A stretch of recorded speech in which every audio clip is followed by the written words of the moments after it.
नमस्कार, मी प्रणाली। आज म्हटलं चला काहीतरी घरीच चविष्ट आणि पौष्टिक बनवूया, म्हणून आज मी बनवणार आहे आपल्या सगळ्यांच्या आवडीचे गूळ शेंगदाण्याचे लाडू। आज मी 1 किलो गूळ आणि 1 किलो शेंगदाणे घेतले आहे। वाटलं की चला खूप सारे लाडू बनवून ठेवून देऊया, म्हणजे घरच्यांना खायला होणार आणि अचानक कोणी पाहुणे आले तरी घरात काहीतरी गोड तयार असेल।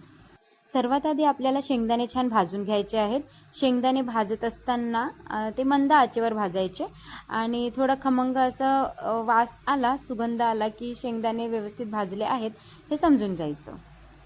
छान शेंगदाणे भाजून झालेत की आपल्याला त्याला थोडं थंड व्हायसाठी ठेवून द्यायचे आहेत आणि थंड झाले की त्याचे जेवढे साल निघू शकतात तेवढे काढून घ्यायचे। नाहीही काढले तरी चालेल, शक्यतो मी नाही काढत, पण जेवढे निघाले तेवढे काढून घ्यायचे। आता दुसरीकडे आपण गुळ पण किसून घ्यायचा आहे, तोपर्यंत आपले हे जे शेंगदाणे असतात ते थोडे थंडे होऊन जातात।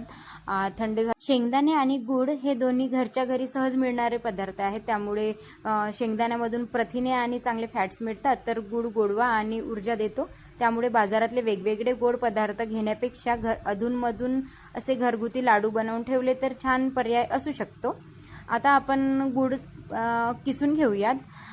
मी अर्धा किलोची म्हणजे ती आहे माझ्याकडे भेली, ती किसून घेणार आहे आणि त्यानंतर दुसरी अर्धा किलोची होती ती पण किसून घेणार आहे।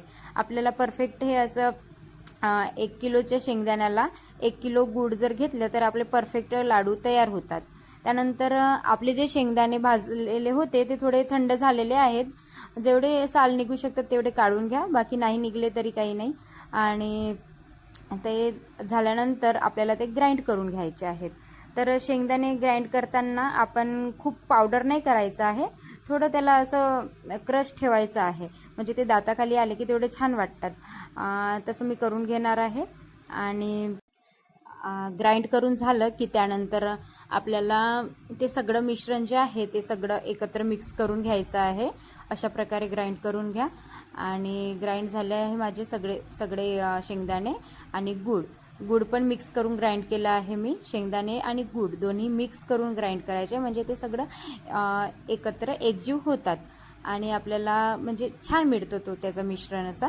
त्यानंतर सगळं मिश्रण एकत्र झालं की त्याचे आपल्याला थोडासा तुपाचा हात घेते मी।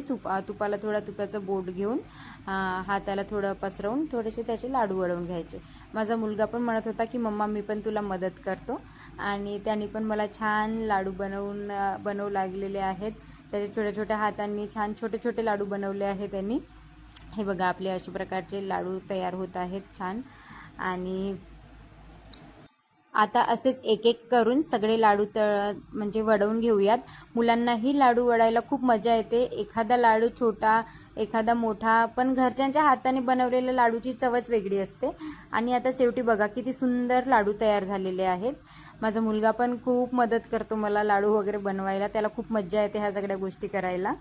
खमंग भाजलेले शेंगदाणे, गुळाचा छान गोडवा आणि घरच्यांनी मिळून केलेली मेहनत, त्यामुळे लाडू फक्त खाण्यासाठी नाही तर घरच्यांच्या प्रेमाची एक छोटीशी गोड आठवण आहे। हे लाडू तुम्ही हवाबंद डब्यामध्ये ठेवू शकता आणि गरजेनुसार खाऊ शकता। मात्र घरगुती पदार्थ असेल तर गोड पदार्थ नेहमी प्रमाणात खाणं चांगलंच। तर मित्रांनो, आजची माझी ही गूळ शेंगदाण्याची लाडूची रेसिपी तुम्हाला कशी वाटली ते कमेंट करून नक्की सांगा। आणि माझ्या मुलांनी मला लाडू बनवायला दिलेली ही छोटीशी मदत तुम्हाला आवडली असेल तर व्हिडिओला लाईक शेअर नक्की करा।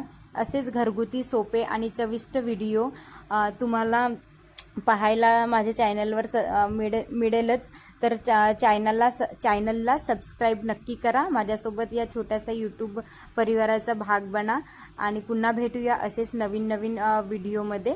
तोपर्यंत काळजी घ्या, आनंदी राहा आणि घरीच खा, प्रेमाने खा। धन्यवाद। शेंगदाणे आणि गूळ यांचं कॉम्बिनेशन चवीला तर खूप छान लागतंच, पण रोजच्या आहारात छोट्या प्रमाणात घेतल्यास हा एक साधा, घरगुती आणि ऊर्जा देणारा स्नॅक्स होऊ शकतो।